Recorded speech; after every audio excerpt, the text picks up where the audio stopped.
Mga kwentong pambata ng mga Ingles. Ang dakilang munting reyna.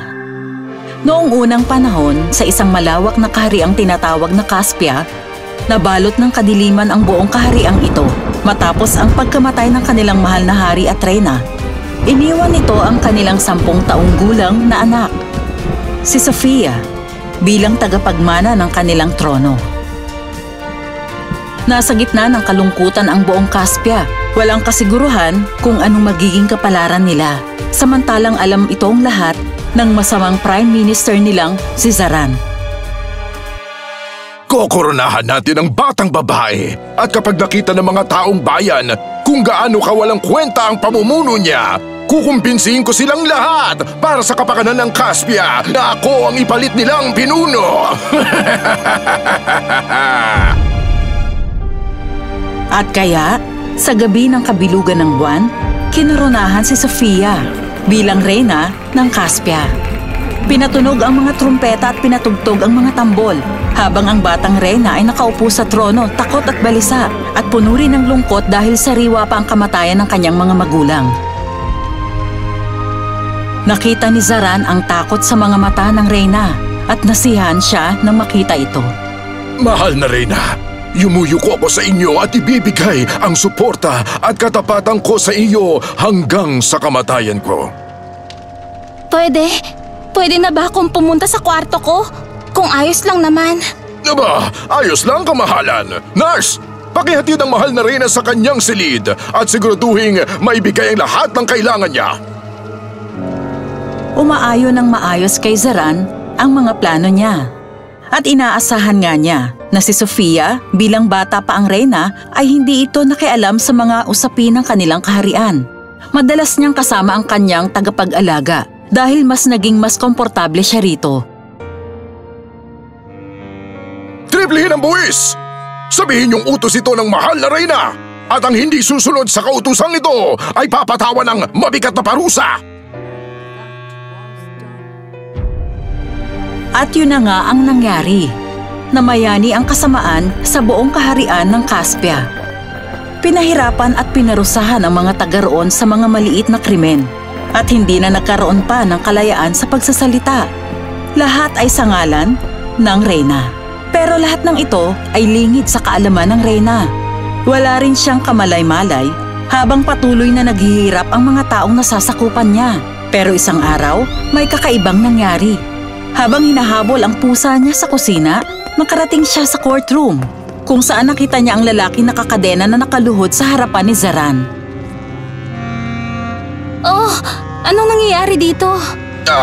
Kamahalan, hindi ito mahalaga para inyo pang alalahanin. Nakagawa ng kalabastanganan ng lalaking ito. Nagsalita siya ng masasama sa inyo, kami na po ang bahala sa kanya. Kayo ang bahala sa kanya? Opo, mahal na reyna. Bibitayin na namin ang lalaking ito. Ganun ba? Ano po ang pangalan niyo, Ginoo? Philip. Philip, ano po bang nagawa ko para pagsalitaan niyo ako ng masasama? Hindi niyo ba nakikita ang hindi kami masaya sa pamamahala ninyo? Nagugutom ang pamilya ko dahil hindi man lang ako makapag-uwi ng pagkain sa kanila. At paano naman? Lahat ng kinikita namin napupunta lang sa buwis. Tama na! Papupugutan na kita! Zaraan! Malaya ka nang umuwi, Philip. Zaraan, pakiusap siguraduhin mo mapadalhan siya ng sapat na pagkain para sa pamilya niya. Pero… Yun ang gusto kong gawin mo. Opo. Masusunod, kamahalan. At pinalaya ang gulat na si Philip. Nanggigigil siyang pinanood ni Zaran na lumabas ng silid. Ano bang buwis ang sinasabi niya? Wala lang yung kamahalan. Natural lang po na magbayad ng buwis ang mga mamamayan. Tumango lang si Sofia at saka tumayo, palabas ng courtroom. Muntik na ako ron . Dapat gumawa kaagad ako ng paraan. Nung gabing yon, umalis siya ng kaharian sakay ng kabayo ng walang nakakaalam. Samantala, walang ibang inisip si Sofia kundi ang balisang mukha ni Philip at ang mga kadenang nakatali sa kanya. Talagang nabagabag siya. Ano po yon, kamahalan? Mukhang balisa kayo. Kinuwento ni Sofia sa kanya ang lahat at nalungkot din ang tagapag-alaga niya. Tingin mo ba, bilang Reyna, hindi ako dapat maging emosyonal? Bilang Reyna kamahalan, ang pangunahin ninyong tungkulin ay panatilihing masaya ang nasasakupan ninyo. Para sa akin, maganda ang ginawa nyo ngayon. Pero hindi lang yun ang kailangan mong malaman. Anong ibig mong sabihin? At kaya, ikinwento ng nurse ni Sofia ang lahat ng pangyayari pagkatapos ng pagkamatay ng mga magulang niya. Nagulat ang batang Reyna at tumulo ang luha sa kanyang mga mata. Alam ko pong mahirap tanggapin ang lahat ng responsibilidad na ito sa edad ninyo. Pero kayo lang ang makapagsasalba sa kaharian ngayon. Nang sumunod na araw, si Sofia at ang nurse niya ay nagpanggap na karaniwang tao. Lumabas sila ng kaharian at tumungo sa pamilihan. 50 hampasang sa iyo kapag hindi ka nagbigay ng buwis gayon din! Pero wala po talaga akong pera. Namatay po ang mga tanim ko. Wala akong pakialam! Sandali! Hindi mo siya pwedeng basta parusahan. Kailangan ninyong dalhin siya sa Reyna. Umalis ka nga rito, munting bata! Kung hindi, hindi ako magdadalawang isip na ba? Na ano? Mahal na Reyna! Hindi lang kayo nangongolekta ng buwis sa pangalan ko. May lakas pa kayo ng loob na parusahan ng mga taong ito? Kawal?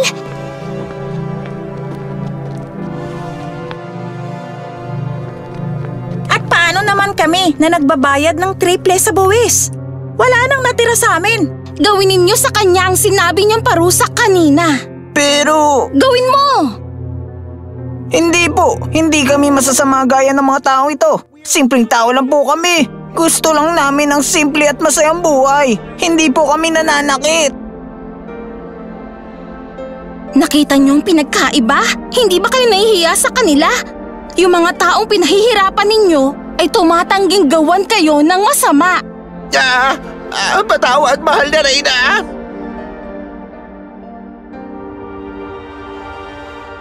Ang lahat ng bagong reforma sa buwis ay idinideklara ko na walang bisa mula ngayon. Mangongolekta lamang ng buwis sa mga may kakayahang magbayad. Para sa mababa lamang ang kinikita, hindi na sila pagbabayarin ng lahat ng buwis.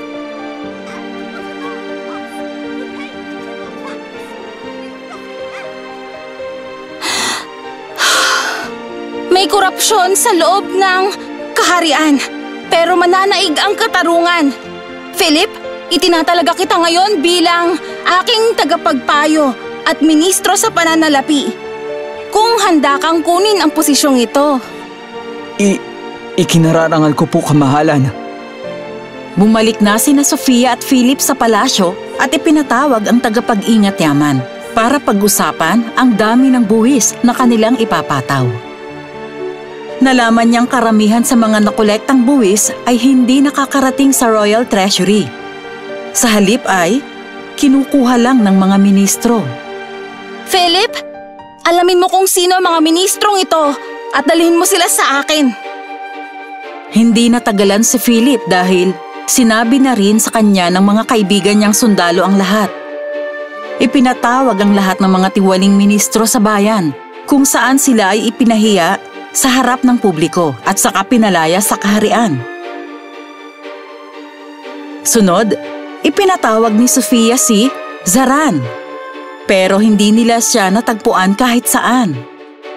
Hindi na siya nahintay pa at ipinag-utos ng Reyna na palayain ang lahat ng bilanggong hindi makatarungang pinatawan ng parusa.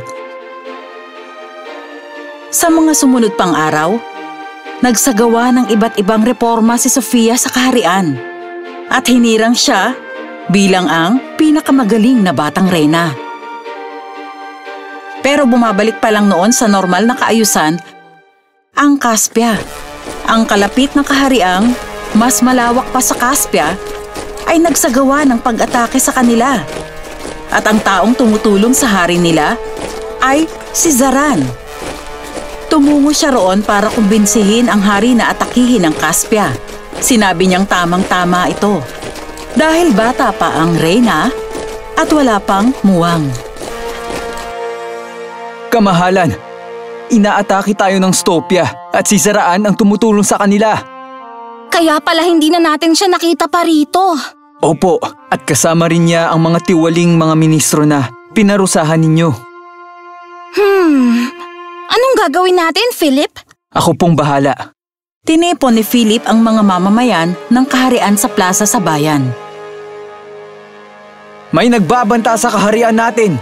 May nagbabanta sa ating reyna. Mas malaki man ang hukbo nila kaysa sa atin. Pero mananalo pa rin tayo. Paano? Kapag nagkaisa tayong lahat. Ano, makikipaglaban ba kayong lahat para sa reyna? Oo, tama! Makikipaglaban ba tayo para sa karangalan ng kanyang korona? Nakipaglaban din siya para sa atin! Makikipaglaban din kami hanggang kamatayan! Kaya pasok! Oo! Oo! Oo! Mabuhay ang mahal na reyna! Mabuhay ang mahal na reyna! Habang papalapit ang hukbo ng Stopia sa Caspia, nagulat sila sa mga kababaihan at kalalakihan. May mga sibat at espada na nanggagaling sa likod ng mga puno, papunta sa kanila mula sa gilid. At pagkatapos noon, sumigaw sila. Salamat, Zaran, at tinulungan mo kaming mabitag ang hari ng Stopia. Salamat, Zaran, at nabitag namin siya. Ha? Ano? At sa mga oras na yon, tumambad sa harapan nila ng hukbo ng Caspia, nagmamarcha sakay ng elepante at mga kabayo. Zaran! Niloko mo kami! Hindi ka mahalan! Magbabayad ka sa ginawa mo, Zaran! Kayong lahat, umatras kayo! Ngayon din! Umatras ang hukbo ng Stopia at iniwan si Zaran na noon ay wala nang mapuntahan, Caspia man o sa Stopia. Tuluyan na siyang tumakas. Pero habang tumatakbo siya, nakita niya si Sofia sakay ng kabayo na hinihintay siya. Hanggang dito ka na lang, Zaraan. Naku, patawarin niyo ako, kamahalan! Pakiusap, patawarin niyo ako! At sa unang pagkakataon matapos ang kamatayan ng mga magulang niya, nagsalita si Sofia na parang makapangyarihang reyna. Hindi lahat karapat-dapat sa kapatawaran, Zaraan. Ang ilan ay nararapat sa karma. Kawal! Damputin siya at ikulong niyo sa Bartolina. Hindi! Hindi! Hindi! At sa wakas, nakilala si Sofia ng lahat bilang ang dakilang munting reyna. At sa pamumuno niya, lalong sumagana ang buong kaharian kumpara dati. Ipinapakita sa atin na hindi maliitin ang kahit sino, base sa kanyang murang edad at kakayahan.